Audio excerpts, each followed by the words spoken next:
Yes, ma'am. This week we are approaching the 6-month mark since the president signed the healthcare legislation. And when he was talking to Democrats on the Hill about this legislation, he made a point of saying that this is something that you can be proud to campaign on come November.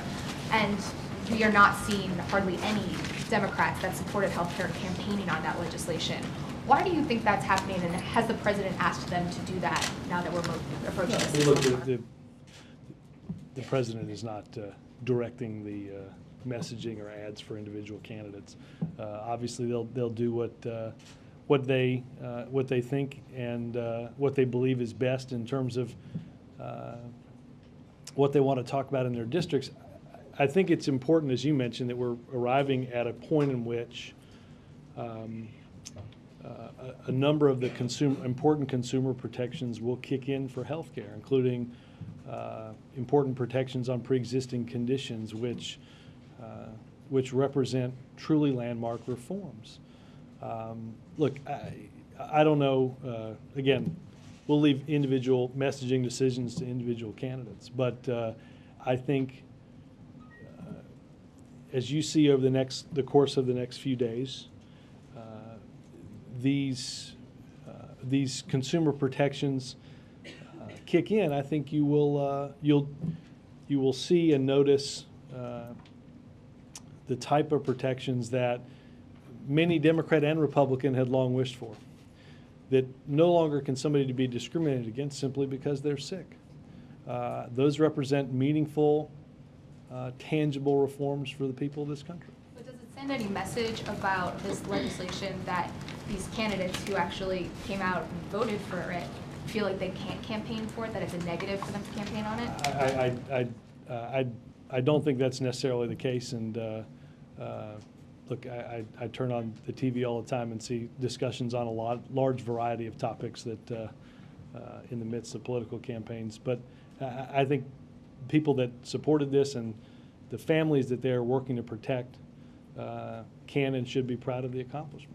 And then just to go back to the town hall yesterday, it was one of the first times that at least a lot of us saw supporters of the president ask him very pointed questions and say that they were disappointed in what they've seen since he's taken office. Did the president leave that town hall feeling differently about sort of the mood in the country, and could you just kind of share his reaction to it?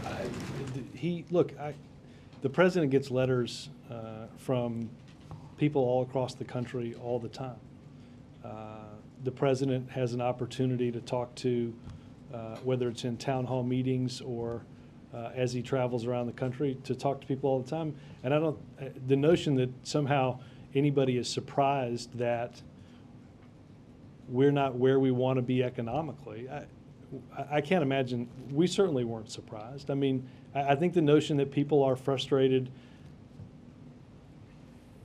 at, again, as I've said before, it took us a long time to get here, right? For 10 years, we watched incomes decline. So that frustration built for 10 years.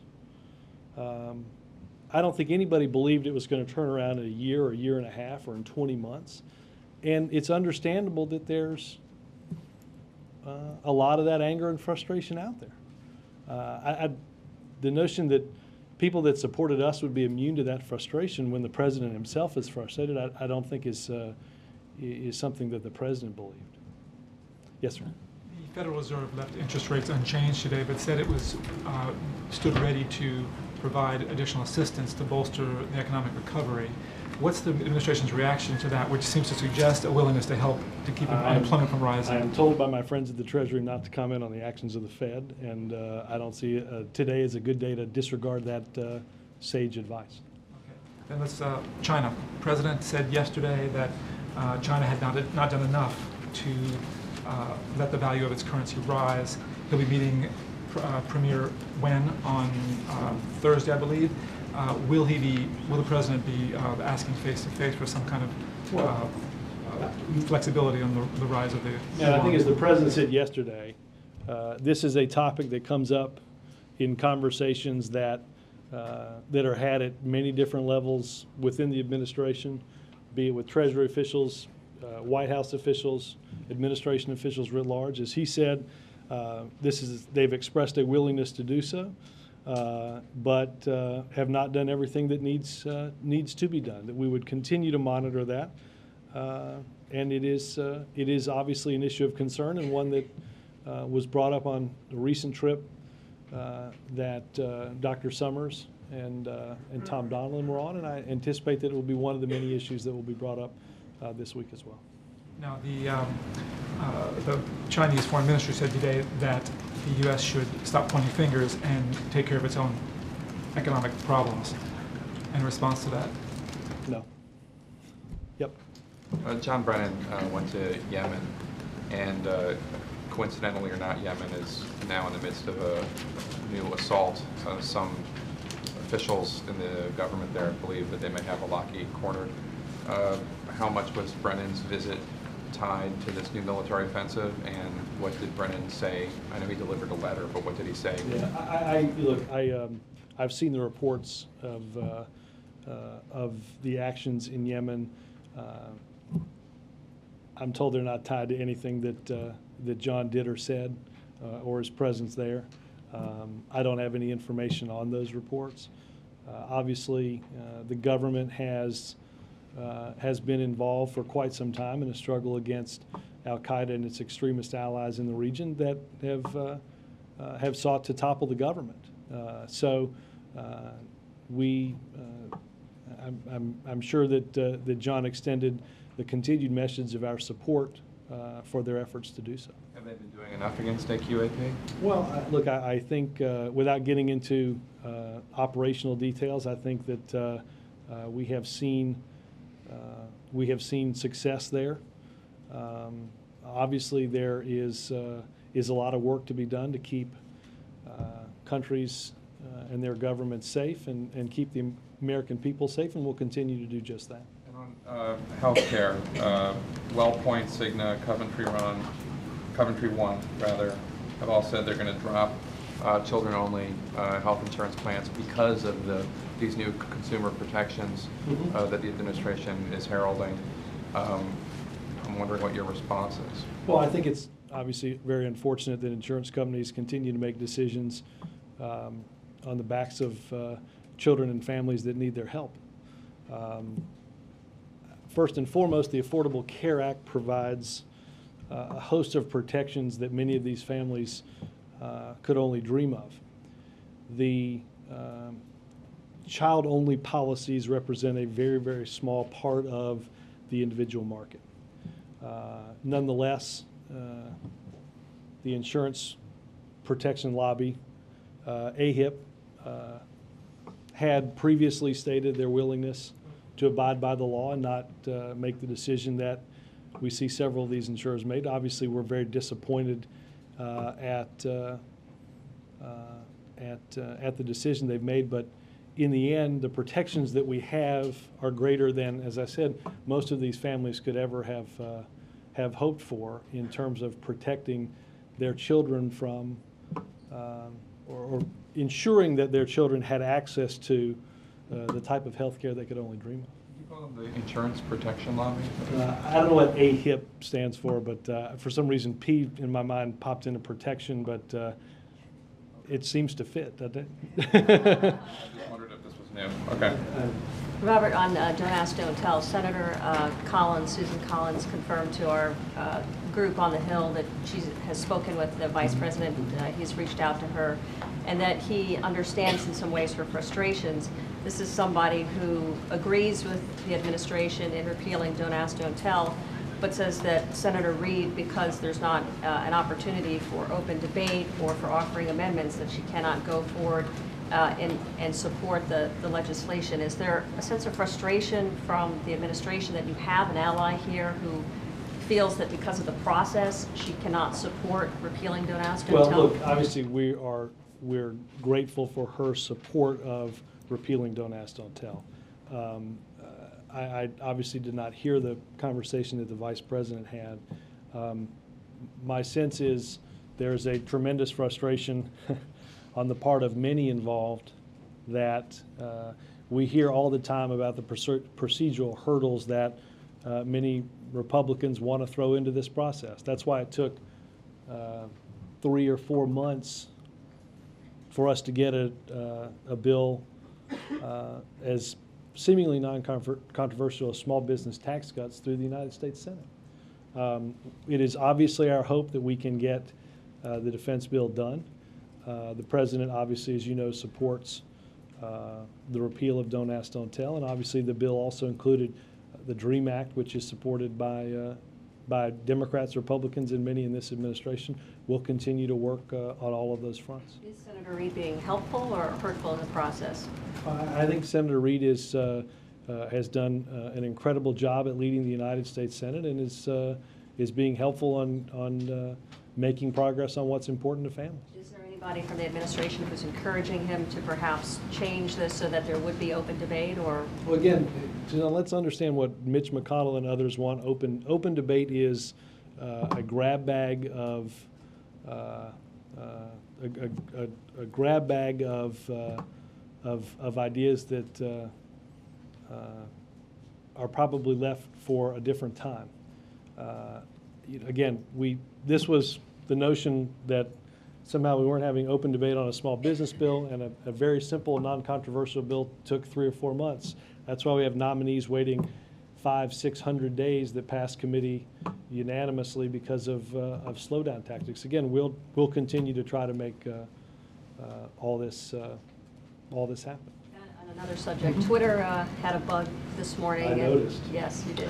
I still don't know what happened. I just emailed the tech guys and said, I don't know what just happened, but I don't know whether it was, there were a lot of characters and letters that didn't seem to line up into anything. Does it give you pause in actually using Twitter to disseminate information from the White House? I'm pretty safe to assume that all those letters and numbers and what have you, I don't know what that disseminated. I didn't seem to make any look like I was going to say, I look like a scene out of the movie War Games. I don't know what. No, I don't look. You know, from time to time, I have no doubt that there will be those that want to gum up the system and things like that. I don't hesitate to continue to use it. I thought I'd done something horrific to my own computer and quickly made sure I didn't spill anything on my keyboard, or because at one point on my computer it just had people's names on Twitter and then all of their Personal information. well, no, all of their message was blacked out as if the whole thing was redacted. At first I thought that was somebody's message, and I thought, I don't know what that means, but that's kind of funny. But then I realized it was happening to half my messages. So Why doesn't that concern you, that there might be some sort of security breach in the messages that you're disseminating from the White House, that this could be scrambled or misinterpreted or redirected? well, in some way? again, since the combination of letters and numbers didn't actually equal a message, I'm not worried about that code being misinterpreted. You know, look, again, if that were the case, then none of us would use computers. Right? We would, you know, I mean, inherent in, you know, I mean, I think a few weeks ago, news organizations were dealing with bugs that slowed down the system. I mean, again, if you didn't do that because you were worried about that, like I said, we'd all be writing on, parchment, or we'd be sending letters in the mail as press releases, which we used to do not too long ago. So it's the vagaries of doing business. Yes, sir. On Don't Ask, Don't Tell, is the White House concerned that if they can't get past this barrier, that's it for the year, and next year, of course, who knows? No, I don't think that's the case.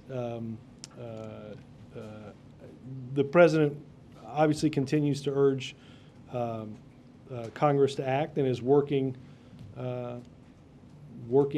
as well with the Pentagon to see this come to fruition. So I don't think this is the end. A lot of people do, though. They believe that if they can't get by it now, this is the last chance. A lot of supporters of repeal, and they're saying that it's because the White House just hasn't pushed hard enough, done what they had to do to get this through. Well, I mean, I don't. If you look at today's vote, I don't see how you could come to that conclusion. It wasn't. I mean, there's a procedural hurdle that's been put up by Republicans not to move to the bill. Has the president spent a fair amount of time talking to wavering Republicans and Democrats? Well, as I said, as Suzanne said, I know the vice president's made some calls and administration officials made calls. Has the president talked to Susan Collins? Not that I'm Yes, aware no, why not? Why not? I mean, this could be the decisive moment. You would think that this Again, is. I didn't agree with that a minute ago. I don't think that's true. Following up on Jake's questions about insurance companies, more broadly with it, it's not just that insurance companies are not getting into the child-only plans, but some of them are hiking premiums. There was a report of premiums going down in one case, but there are a lot of cases here where premiums seem to be going up. And with the 6-month anniversary, there's going to be a lot of attention to health care reform. Is this bad news for the elections? For Democrats, that they're going to be saddled with premiums going up when the administration said over and over they were going to go down? Well, look, we have, if you look at in the next couple of days, the most sweeping set of consumer protections go into law. Because of health care reform, we've seen the life of the Medicare Trust Fund extended beyond, the life of the Medicare Trust Fund extended 10 years, the largest it has been extended in the history of its existence. So I think there are a number of subtexts within healthcare reform which are enormously important for the American people. It is going to take some time. More protections will come online over the next few months and years as healthcare reform gets phased in, and we are going to continue, and we've given states more power to look at what individual insurance companies have or decide they want to do, and blame it on something that can't be blamed for some of the things that they're trying to do. Chip, we've been fighting the insurance companies for a long, long time on doing what's right for the American people. I don't doubt that they're going to stop trying to do only what's in the best interest of their bottom line. And we'll work to fight that. And finally, was the president hinting yesterday, as some have reported, that his top economic advisors' jobs are on the line depending on how things go in the election? No, I think what the president was musing about was, I think, would not be a surprise that there will be people that have worked enormously hard over the past 2 years who make decisions to go back to what they were doing before the administration. I don't think that is not, it should not be looked at as what happens or what may or may not happen in an election. For the foreseeable future, are Summers and Geithner's jobs safe? The president is enormously pleased with the efforts of each of them in what has been in what have been very trying times. Again, it's not for me to comment on or to make decisions for individuals that decide, again, that they're going to go back to doing what they were doing before. As you well know, because quite frankly, all of you are covering on a daily basis, the last 2 years have been have been at a remarkable pace. Far more hectic than a campaign in which I think many of us thought, boy, could it get any crazier than this? And many days around here, the answer is absolutely. Mike. Robert, the president clearly makes an effort to get out to talk to average Americans. You mentioned he reads the letters, but still having some people who identified themselves as supporters yesterday ask if the American dream is dead for them and express that they are exhausted defending him. No shock there by the president? Again, the notion that 53, I think we got 53% of the vote. If you're telling me that up until sometime yesterday that I think 53% of the American people were immune to the frustrations of the economy, no. I would have to be living, I wouldn't be living in a bubble. I'd be living in a bunker. That's just, the notion of that I think is crazy. Again, I think sometimes we sort of fast forward through what the president says in some of these things. As he said in Cleveland and as he restated yesterday, over the past 10 years, we have seen in a period of overall economic expansion, the slowest job and wage growth of any decade since the Second World War. Okay, so regardless of anything else, people have watched their incomes, the opportunities for their children, all that stuff slowly erode. That's understandable. If you weren't frustrated, you wouldn't be paying attention. Of course, people are, all on top of that, their houses are worth less. 8 million people lost their jobs. That is the reality of what this administration has had to confront. And the notion that people are frustrated does not surprise the president. Gavin Newsom, the mayor of San Francisco, has expressed some criticism of the stimulus, saying it is not wrong to criticize parts of that stimulus as disproportionately saving jobs in the public sector and not stimulating private sector economic growth. It's not something he says he's proud to say or wants to say, but it is true. Reaction from the White House? Well, I don't have the California statistics in front of me, but let's take wind energy as one. California leads the nation in wind energy projects probably on a factor of 4 and the next highest state.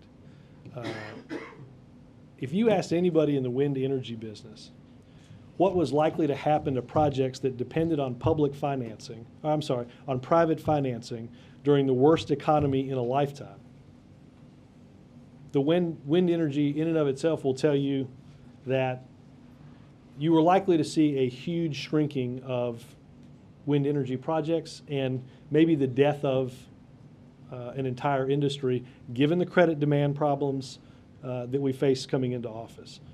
On just clean energy jobs alone, of which California is a huge beneficiary, private sector jobs,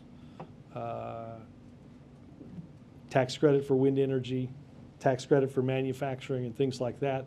I think we have seen a huge change in the fortunes of that industry.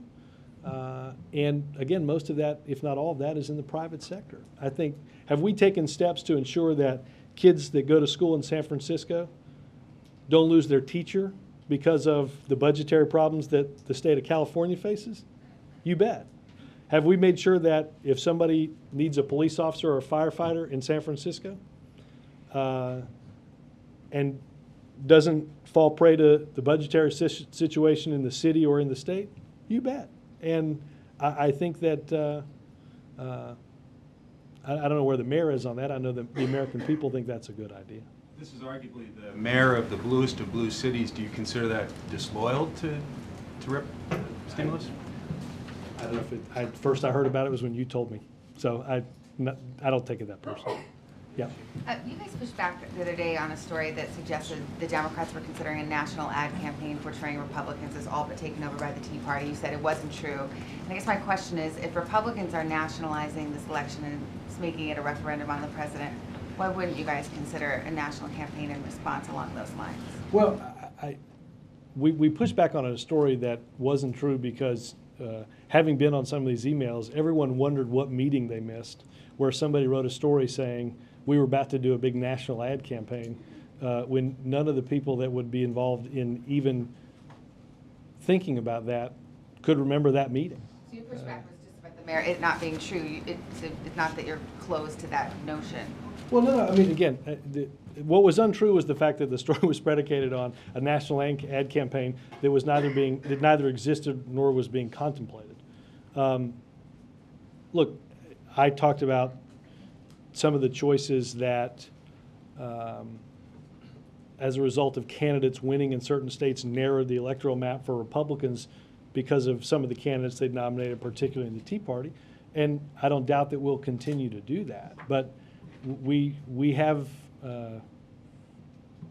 nobody was making moves to, and nobody had contemplated said national ad campaign. I guess the question is, with whatever it is, 6 weeks until the election, is the president planning to retool his message or change it, or is it essentially, as we've seen, car in a ditch, just louder and more often? Well, I think I think what you're going to see the Republicans roll out on Thursday will help the president's message of wanting to go back to the ideas of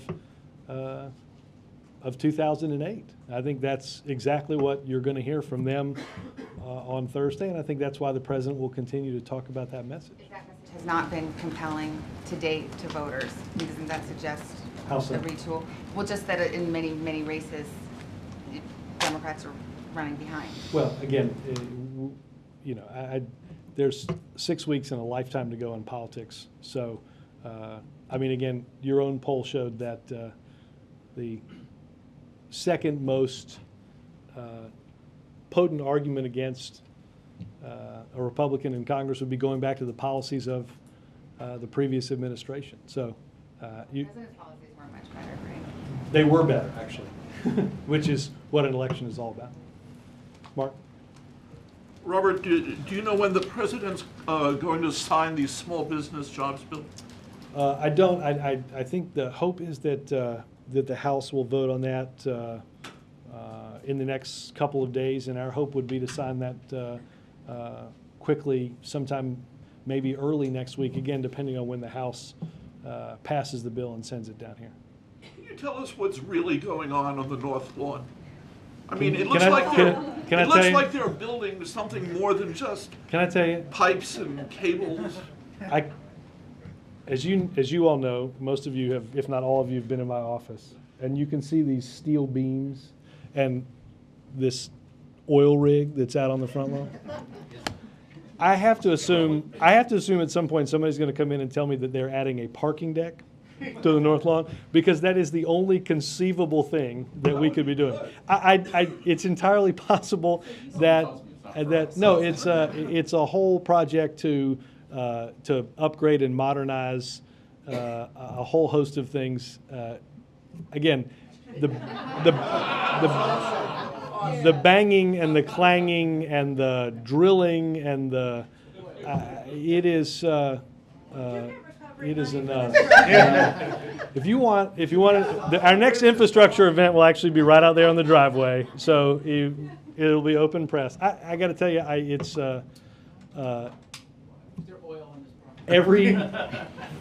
every like 3 minutes for the past 4 hours, that machine has clanged to get the dirt off of the drill bit to go back. It is the single most unnerving thing that you could. A parking deck, I think, is. I really think it's. Or they're moving the Washington Monument. It's the only two conceivable. Putting in the foundation to move the Washington Monument right out there. Only two conceivable things. Theorists are going to say you didn't answer the question. No, actually, I just let you in on the biggest conspiracy theory, and that is the monument is going right out there. So. And what is the deal between the president and Slurpees? Why does he, in every speech he's portraying it as the official drink of obstructionist Republicans? Well, after your fourth email, I went to talk to him about the tater tots, Mark, and now he's hooked on Slurpees. So I will go ask him that as well. Thanks. Yes. News just came out that Senate Democrats failed to break the Republican filibuster on the defense audit. So what's the White House reaction to that? Well, again, look, I think, as I said before, we'll continue to work. I think you have, in the defense bill, obviously, very important funding for the priorities of our Pentagon and our troops. The president also supporting repeal of Don't Ask, Don't Tell and the DREAM Act that are priorities of his. And we're disappointed at not being able to proceed to the legislation, but we'll keep trying. Not a single GOP senator agreed to open debate on the bill. What's your reaction to that? I mean, was there a lot of outreach? Been there, done that. I mean, that's again, 60 is the new 50, and I don't mean age. It's to do anything in this town now, you have to get 60 votes, and it's certainly not the way many of the people I think that work in the Senate, including senators, thought this was the way it ought to work. And is the First Lady hitting the campaign trail because the White House is concerned about getting women to the polls this November? Look, I think the First Lady is an enormous asset of this administration. Somebody that is focused on issues that are tremendously important to the American people, whether it is the health of our children or the priorities of those that are returning from serving our country. Those are her priorities, and I think those are the country's priorities. You know, she is, as you might guess, a popular ask on the campaign trail, and I think she will go out and make a forceful and positive case for what this administration has done over the course of the next several weeks.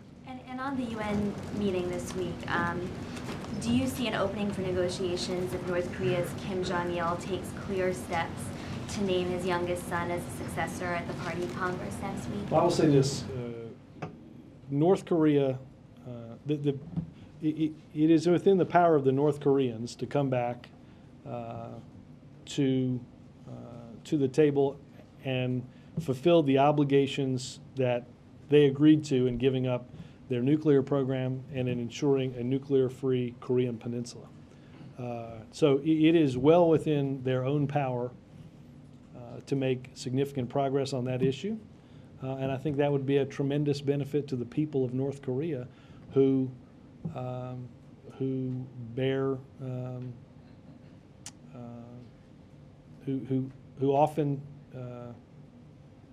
bear the consequences of a dictatorship that is not living up to its own responsibilities and obligations. Would that be a positive step, though, if Kim Jong-il came Well, out? again, I think there are a whole host of things that they can do. The easiest thing to do would be to simply live up to the obligations that they agreed to, understanding that not living up to those obligations have seen a tightening of sanctions by the international community in a way that should demonstrate to the North Koreans the international seriousness with which countries all over the world view this issue. Yes, sir. Can you talk about reports that Israel is suggesting an agreement on a settlement freeze in exchange for the release of somebody who pleaded guilty to spying for Israel? I've seen that, but I don't have any comment on that. And then, with the number of times that this White House has talked about making a strong pivot to jobs in the economy, is there any concern about pivoting away from jobs in the economy for the next 3 days in New York? Yeah, no, because again, the president, I've done this 100 times, but I don't know why I wouldn't do it 101st. The president's been focused on the economy and is focused on the economy and works on nothing more than he does on the economy each and every day.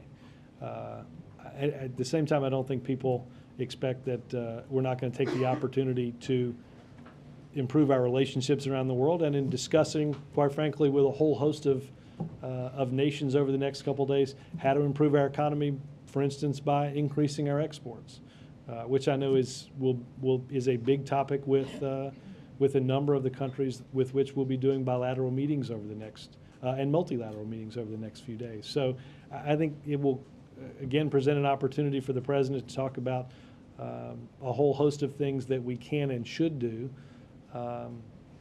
because if you think about going back to the very first G20 meeting that we had, the president talked about the fact that the American consumer could no longer drive in and of him and herself global demand, that there had to, that we as a country had to export more, that through those exports we would create jobs. The president laid out ambitious goals to do that, and that will be a healthy part of the discussions that the president has over the next few days. Scott. 6 months ago, right after the health care bill was signed, President Obama went out and made a number of stops around the country, showcasing the bill, what's in it, how it's going to benefit people, made a real push. Why, in your view, is it less popular today than it was then? What has happened in the public mind? Scott, I have not seen all the polling that you may have. Again, I think that I think a number of if you look at opinion polls, again, I think you overlay it largely with the fact that we're dealing with 8 million jobs that have been lost and 9.6% unemployment. That affects a lot of what you're doing and a lot of what you're saying, regardless of what the issue is. And it's the president, will he continue to make the point throughout the campaign season that the healthcare reform bill is essential to economic progress in this country. I mean, look, the president did that yesterday at the town hall meeting. And I think if you look at and listen to, if you listen to or go back and listen to what businesses said for a long time, they were getting crushed with healthcare costs. Small businesses that wanted to offer insurance to their employees couldn't. Now they get a tax cut for doing that. Businesses get help, families get help, consumers get the protections that they need to ensure that they're not a doctor's visit away from going bankrupt. And all of those are important for the American people. Cheryl. Robert, you talked earlier about people feeling frustrated about the economy, and the president understands that people are frustrated. Does he think that people are simply frustrated at the state of the economy, or does he think that they are frustrated with him personally and his handling of it? Well, I'll say first and foremost, Cheryl, again, this is, I have long said that there is a frustration in where we are economically that has existed for many years. As I said earlier, we watched wages and standards of living decrease as jobs got shipped overseas, as a whole host of things happened. I don't doubt that people are frustrated that the pace of our economic recovery has not been faster under the president's watch. But what is undeniable, and that you heard the president reiterate yesterday, is if you look at where we were and look at how far we've not come as far as the president would like, not by a long shot. But we're adding jobs, 8 months of private sector hiring, positive economic growth. Again, all of which is going to take, this is going to take an enormous amount of time. No one in this administration ever said that this was going to be easy or that it wouldn't take some time. I guess what I'm asking is, how much does he perceive reactions like we saw yesterday as upset directed at him, directly at him, Well, and not at just the general state of affairs in the country? Well, I think the notion, my guess is that's hard to divorce. Because, look, he understands he's the president of the United States. But again, you have, look, at no point during the discussions of doing the Recovery Act did we ever say that the hole that 8 million jobs and several $1 trillion worth of output that disappeared was one piece of legislation going to fix. It helped in a big way ensure that losing 750,000 jobs a month wasn't what happened every month. And if you look at the job loss over the course of the administration, again, you see us moving in the right direction. It's just going to take some time. And I know the president always believed that, and everybody gets that time may not correlate with a political calendar, but there's not much we can do about that. And following on that, this morning, former President Clinton said in the interview, kind of appealed to voters, said, well, give Democrats 2 more years, and then if you're not happy, things aren't better. You can vote against all of them, including President Obama, who will be on the ballot by then. Is that a interesting deal to cut? Look, I guess I don't want to dispense with all the joy of the 2010 election, fast forward all the way to 2012 just quite yet. But again, I have no doubt that ultimately in 4 years, that is how this administration will be judged. But I also think I think this election and I think 2011 and 2012 are also going to be judged on the ideas that both parties put forward. But I think I heard the former president say that the American people are frustrated, and they should be. This president is frustrated. The former president is frustrated. And that is all certainly understandable. Those Westerners yesterday were frustrated and weren't satisfied with his answers yesterday, and said so in interviews afterward. They also said they strongly supported the president. No, actually, I think, again, I didn't read all the interviews maybe that you did, but I saw one of them interviewed this morning who said they still were a strong supporter of the president. The first woman that asked the question said she was still a supporter of the president. But look, again, the notion of frustration being immune to people that supported the president, nobody ever thought that was the case. I mean, again, understand that what people have gone through, not just since January 20th or even September 15th of 2008, but for years. This was a frustration that built for years and years and years. Economic expansion that didn't lead to much job growth and led to income decline. We've virtually never had that before. If the job creation and growth problems continue to be as persistent, is there any way that President Obama might look at an economy that still hasn't moved far enough and decide not to run for re-election? Well, I think the president, if he were here, would tell you that he spends next to no time thinking about his reelection in 2012, and spends his time with his team here working on how to strengthen our economic recovery, how to continue to add jobs for a 9th, a 10th, 11th, and 12th months in a row, how to make sure that our growth is positive, and how to keep our country safe. That's what the president's focused on, not running for re-election in several years. Kristen? Robert, two quick things. Do you know what the First Lady is going to be speaking about to the Clinton Global Initiative? I do, but I don't know if I can say it out loud, so I will have to check with the East Wing.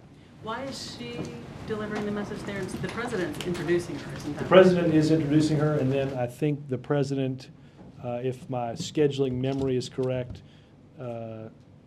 she speaks. Former President Clinton is there. Current President Obama is meeting with as a Japanese bilat at that time. So, but look, she was invited to be the keynote.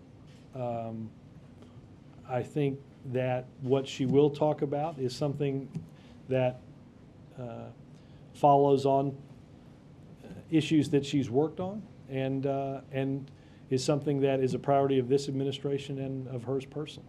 Can I also ask you, the other day we heard that neither Abbas nor Netanyahu would be meeting with the president. I think Netanyahu's not even coming. Yeah, I don't think he's. I don't think the Netanyahu's is attending. I think there's a decent number of people who aren't.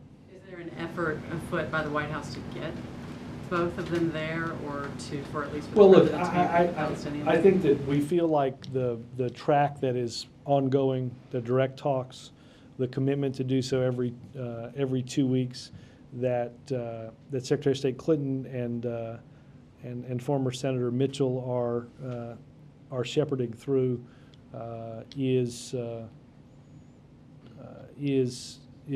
making real progress, and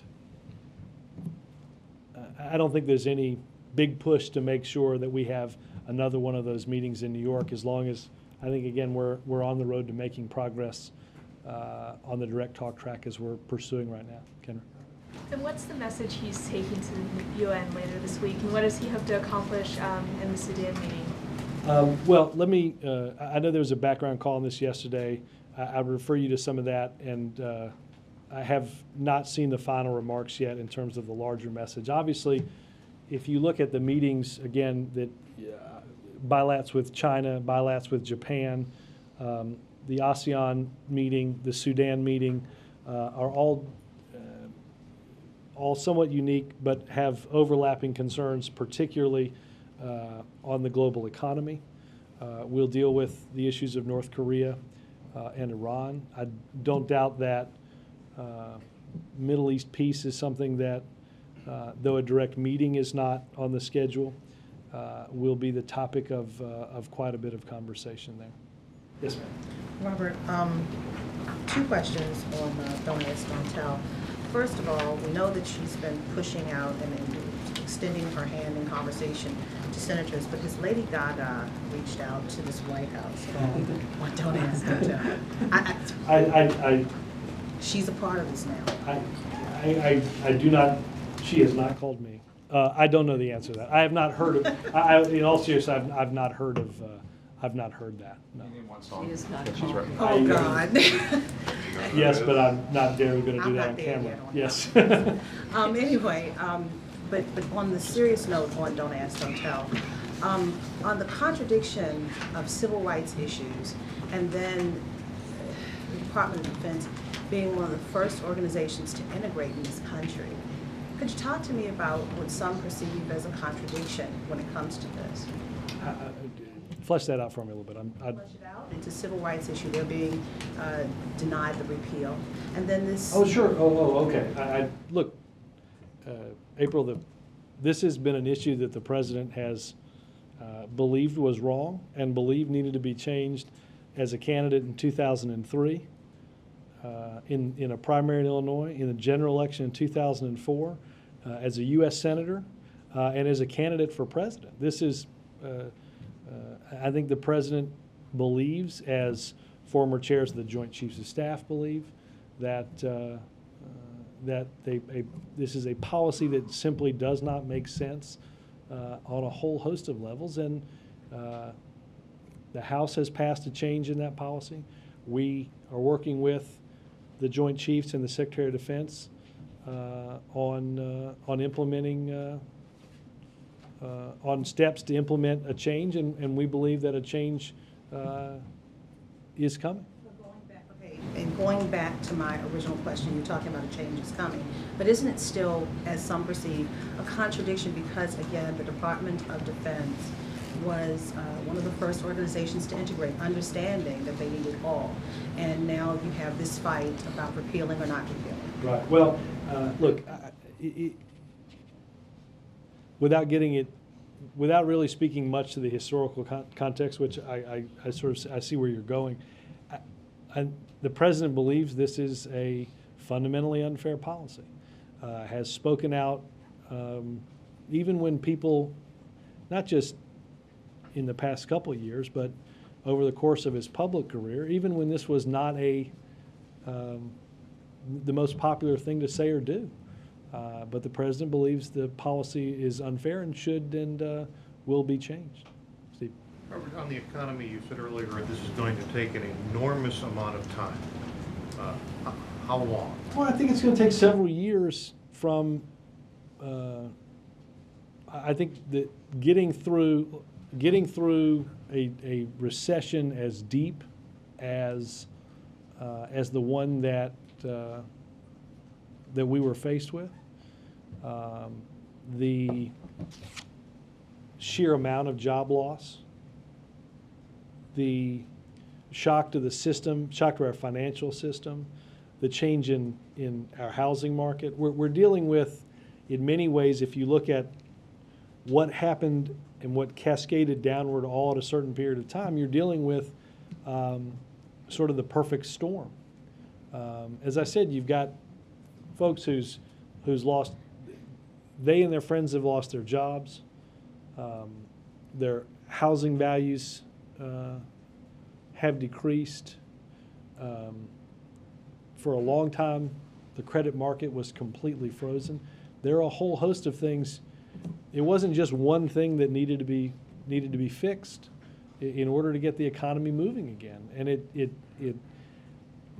it took a long time from, and I don't have the exact figures in front of me, but if you think about, I think the monthly job loss probably started in December of 2007, and it was probably sometime the middle of 2009, or I'm sorry, probably toward the end of 2009, where you saw a month in which we added, on the plus side, new jobs. That's a good 2-year period of followed, or having been followed by a whole host of previous bad months before the recession officially began in December of 2007.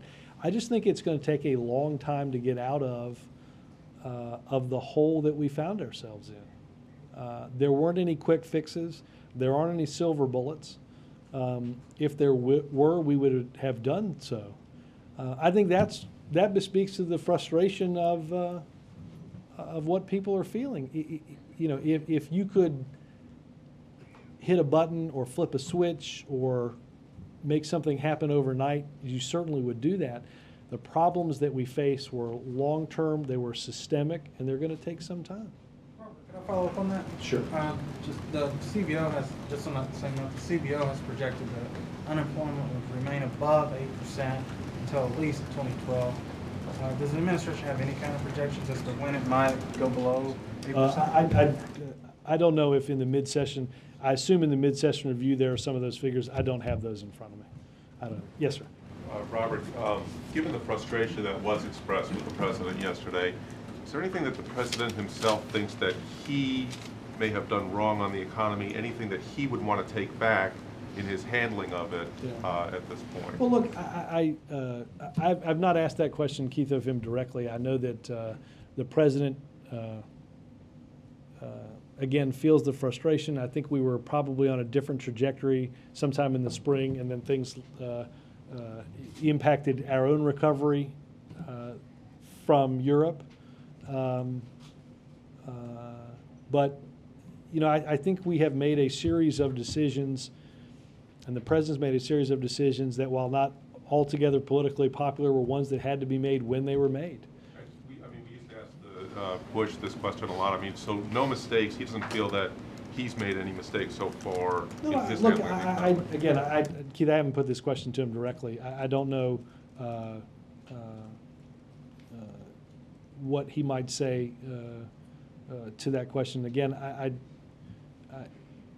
I just say this: I don't think I think he understands that this was going to take some time. There weren't the illusion that somehow, again, this was all going to be better in a very short period of time. Sam? There's already been calls for Congress to reconsider Don't Ask, Don't Tell during the lame duck period after the elections.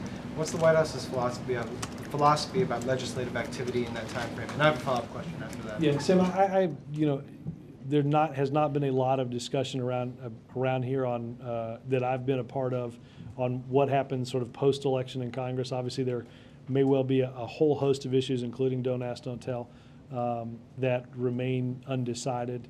Our focus right now is trying to get the business of the people done as Congress remains in session. I can try to get a better answer on the lame duck.